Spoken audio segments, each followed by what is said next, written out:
Camp ചെയ്തിരിക്കുകയാണ്. അത്ര വലിയൊരു സ്ട്രാറ്റജിക്കൽ പൊളിറ്റിക്കൽ റീജിയൻ ആണത്. ഇരിക്കട്ടെ.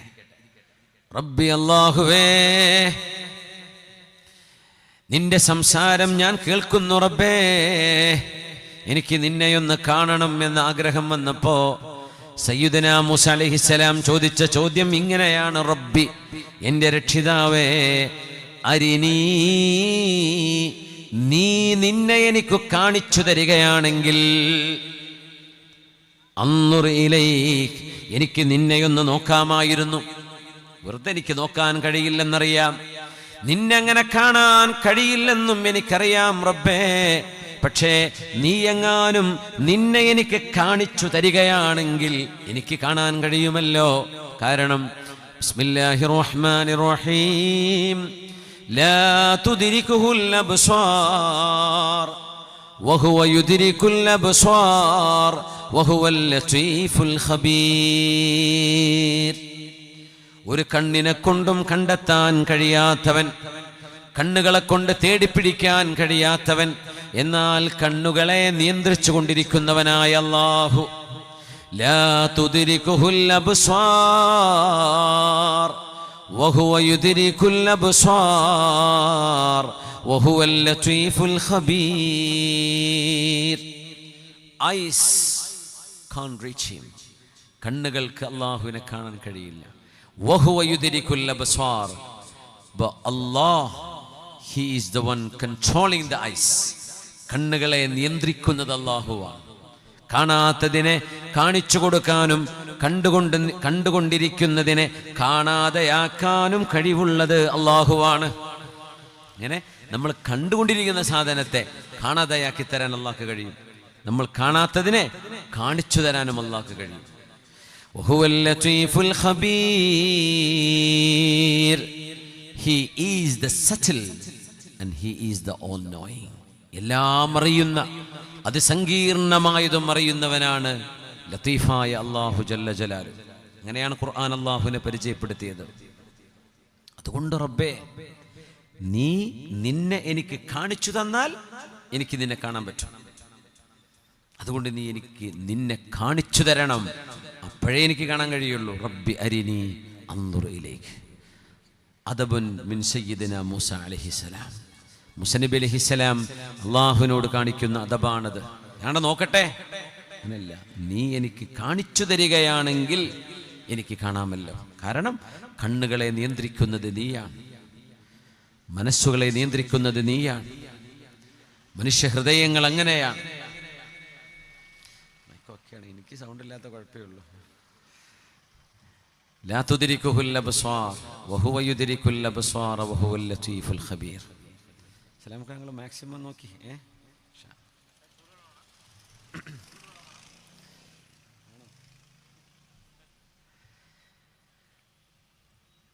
അല്ലാഹു ജല്ല ജലാലുവിന്റെ മഹത്തായ ഖുദ്റത്തിനെ മനസ്സിലാക്കി തരുന്ന ഒരു ചോദ്യം. അതുകൊണ്ടാണ് ഹബീബുനാ റസൂലുള്ളാഹി സ്വല്ലല്ലാഹു അലൈഹി വസല്ലം തങ്ങൾ ഒരു നിലാവുള്ള രാത്രിയിൽ സ്വഹാബിമാരെ മുഴുവനും ഒരുമിച്ച് കൂട്ടിയിട്ടവരോട് ചോദിക്കുകയാണ്. അന്ന് പരിശുദ്ധമായ ആ രാവിൽ പൂനില ഉദിച്ചു നിൽക്കുകയാണ്, പൂർണ്ണചന്ദ്രൻ. നബി ചോദിച്ചു, ഹൽ തുളാറൂന ഫീ റുയത്തിൽ ഖമർ ലൈലത്തുൽ ബദർ. 14-ാം രാവിലെ ഈ പൂർണ്ണചന്ദ്രനെ കാണാൻ സ്വഹാബികളെ, നിങ്ങൾ ആർക്കെങ്കിലും തിക്കും തുരക്കും കൂടേണ്ടതുണ്ടോ? നിങ്ങൾ ആർക്കെങ്കിലും മറയുണ്ടോ? ഇന്നാൾ മാറി നിൽക്കട്ടെ, എന്നിട്ട് എനിക്കൊന്ന് കാണണം. അയാളൊന്ന് നീങ്ങട്ടെ, അയാളൊന്ന് ഇരിക്കട്ടെ, എന്നിട്ട് എനിക്കൊന്ന് കാണണം. അങ്ങനെ വല്ലതും തോന്നുന്നുണ്ടോ? ഇല്ല നബിയേ, ഞങ്ങൾ ഇങ്ങനെ നോക്കിയാൽ കാണുന്നില്ലേ? ഞങ്ങൾ ഓരോരുത്തർക്കും കാണാൻ പറ്റുന്നില്ലേ? കാണുന്നുണ്ടല്ലേ?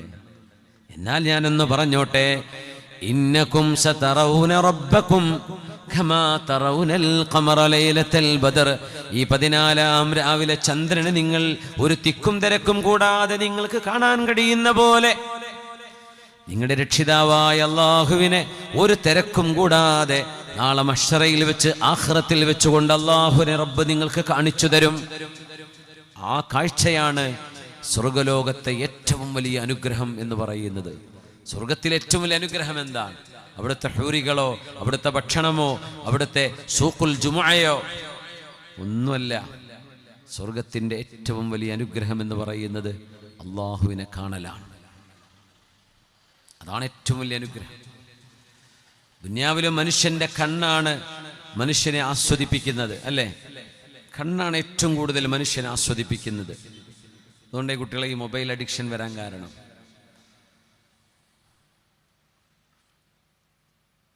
ടി വി ആണെങ്കിലും സ്ക്രീനാണെങ്കിലും മൊബൈലാണെങ്കിലും നമ്മുടെ കണ്ണാണ് അവിടെ പ്രവർത്തിച്ചുകൊണ്ടിരിക്കുന്നത്, അല്ലേ?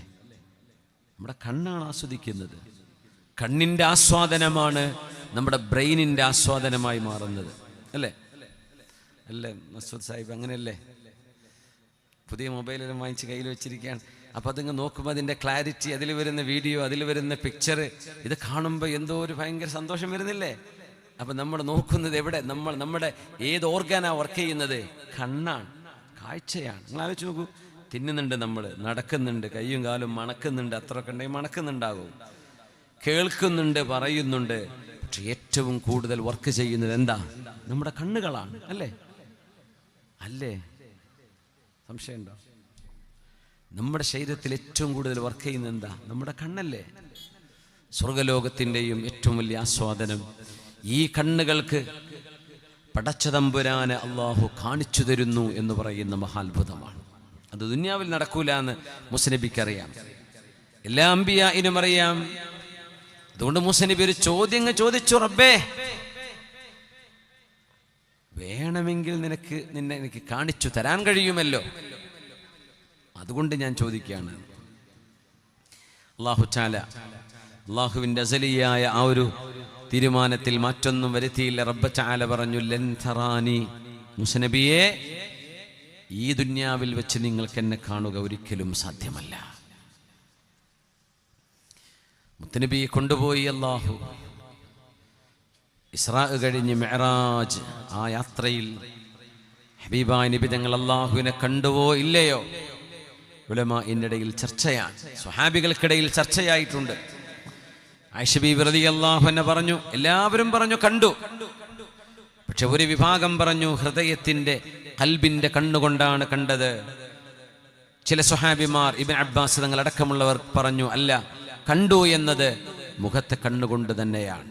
ആയിഷ ബീബി റളിയല്ലാഹു അൻഹ പറഞ്ഞു, അല്ല, അത് ഖൽബിന്റെ കണ്ണുകൊണ്ടാണ് കണ്ടത്. പക്ഷേ അള്ളാഹുവിൻ്റെ ഹബീബിനെ അള്ളാഹുവിൻ്റെ റസൂല് കണ്ടു എന്നത് സാധ്യമായി എന്നതിൽ തർക്കമില്ല. കണ്ടത് മുഖത്തെ കണ്ണുകൊണ്ടാണോ ഖൽബിൻ്റെ കണ്ണുകൊണ്ടാണോ? ഈ പ്രപഞ്ചത്തെ മുഴുവൻ പടച്ചു പരിപാലിക്കുന്ന കാരുണ്യവാനായ അല്ലാഹു, പരിശുദ്ധരായ ഹബീബായ ലോകത്തിൻ്റെ ഗുരു അർ-റഹ്മത്തുൽ മുഹ്ദാ,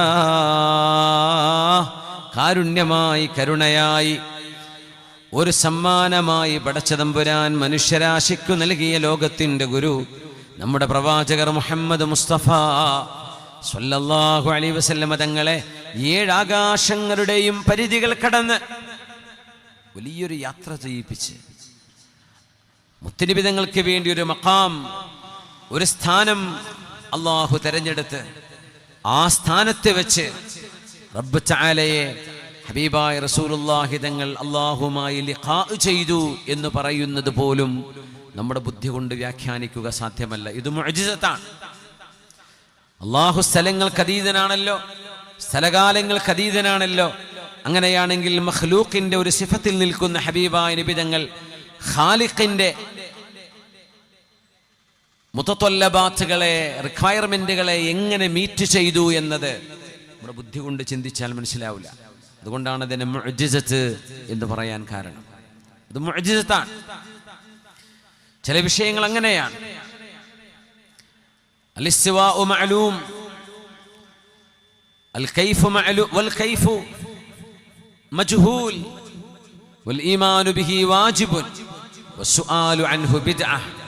മഹാനായ മാലിക് ഇബ്നു അനസ് റളിയല്ലാഹു അൻഹു വറഹ്മത്തുള്ളാഹി അലൈഹി, മഹാനായ മാലിക് ഇബ്നു അനസ് തങ്ങളുടെ വളരെ വിഖ്യാതമായ ഒരു സ്റ്റേറ്റ്മെന്റാണ്. രാജാക്കന്മാരുടെ അധികാരത്തിന്റെ സിംബലാണ് അർശ് എന്ന് പറയുന്നത്, സിംഹാസനം, thrown.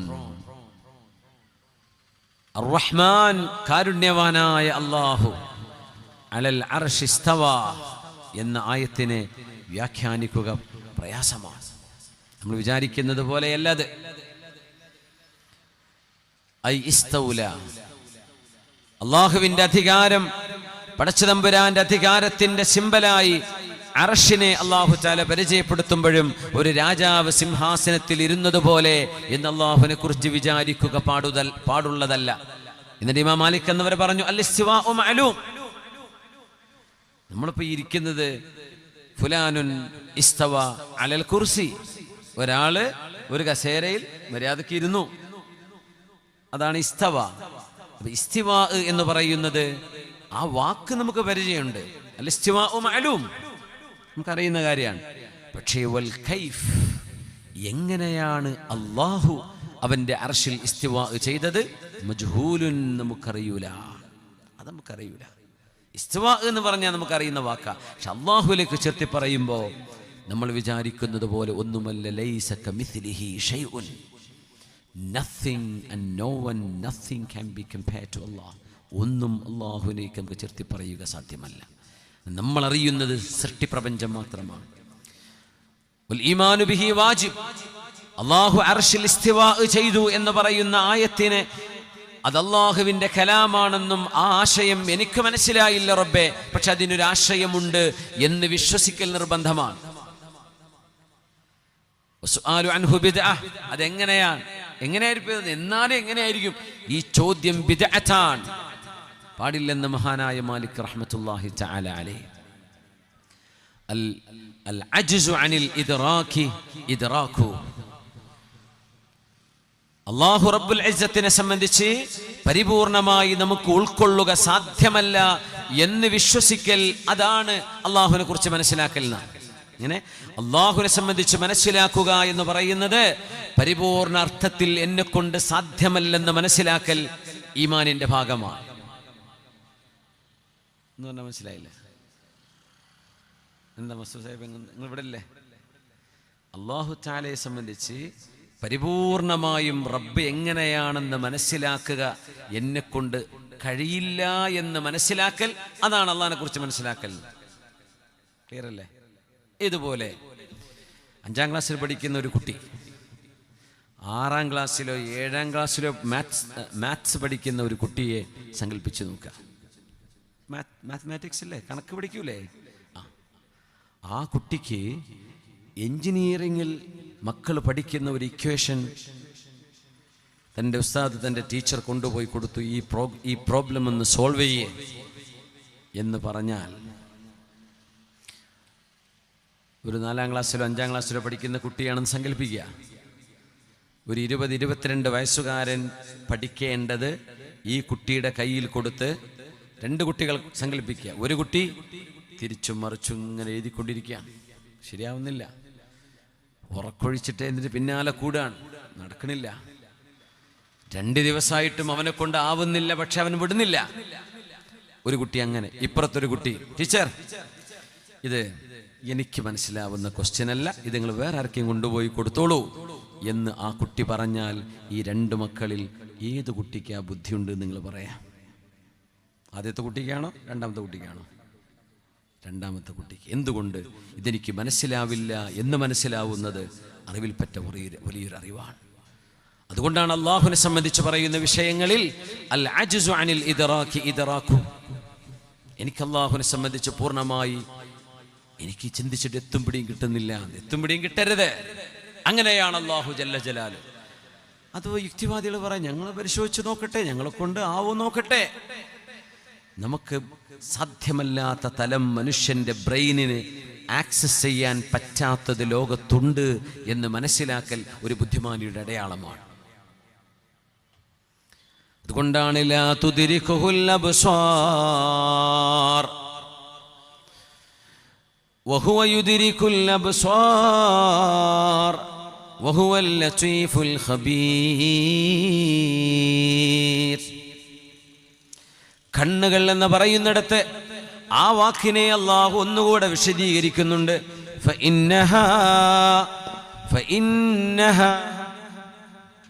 فإنها لا تعمى الأبصار ولكن تعمى القلوب التي في الصدور. It is not the eyes that are blinded, but the hearts that are blinded. മനുഷ്യന്റെ കണ്ണുകൾക്കല്ല അന്ധത ബാധിക്കുന്നത്, കണ്ണുകൾക്കല്ല കാഴ്ചശക്തി നഷ്ടപ്പെടുന്നത്. കാഴ്ചശക്തി നഷ്ടപ്പെടുന്നത് മനുഷ്യന്റെ ഹൃദയത്തിന്റെ കണ്ണുകൾക്കാണ് എന്ന് ഖുർആനിന്റെ ഒരു അത്ഭുതമുള്ള ആയത്താണത്. It is not the eyes that are blinded. കണ്ണുകളല്ല അന്ധത ബാധി. എത്ര കണ്ണുപൊട്ടന്മാർ, കണ്ണു കാണാത്തവർ, അന്ധരായി ജനിക്കുന്നവർ എത്ര നല്ല മുഅ്മിനീങ്ങളായി ജീവിക്കുന്നുണ്ട്, എത്ര വലിയ ദൈവവിശ്വാസികളായി ജീവിക്കുന്നുണ്ട്. പ്രപഞ്ചത്തിലെ ഏറ്റവും പരമമായ സത്യം നമ്മെ പടച്ചൊരു പടച്ച തമ്പുരാൻ നമ്മളെ ഇങ്ങോട്ട് പറഞ്ഞു വിട്ടതാണ്. ആ പടച്ച തമ്പുരാനെ നമ്മൾ കാണേണ്ടി വരും എന്ന് ചിന്തിക്കുകയും ബോധിക്കുകയും ചെയ്യുന്ന അറിവിനോളം വലിയ അറിവ് ലോകത്ത് വേറെയുണ്ടോ?